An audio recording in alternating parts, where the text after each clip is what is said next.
বাবা তুমি তো মরে যাবে, তাই আমি আর তোমার বৌমা তোমার নামে গোয়ায় পিণ্ড দিতে যাচ্ছি। 1 বছর পরে ফিরবো। কিন্তু রিতা, বাড়িতে আমার বুড়ো বাবাকে দেখবে কে? আমার মাকে ফোন করেছি, মা আসছে। একটা বুড়োর সাথে তোমার মা এক ঘরে একা থাকবে, পাড়ায় কিন্তু কথা উঠবে। বুড়োর কিছু আছে? বুড়ো তো সব পাদার মুখ হয়ে গেছে। আরে ওই তো তোমার মা এসে গেছে।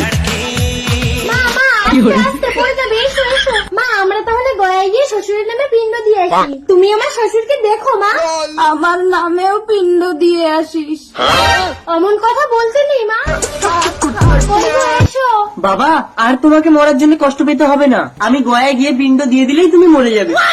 1 বছর পর আসবি খোকা, ততদিন তো আমি মরে ভূত হয়ে আবার জন্ম নিয়ে নেব।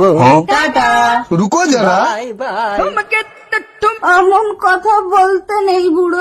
বুড়ি, তুমি আমার একটা শেষ ইচ্ছে পূরণ করবে? শেষ ইচ্ছেটা কি বুড়ো? बंद कमरे में प्यार करेंगे।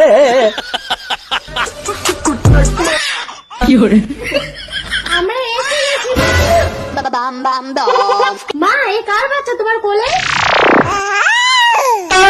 বাচ্চা তো ওদিকেও আমার বাপের মতো দেখতে। তা বাপের ছেলে বাপের মতো হবে না বাবা?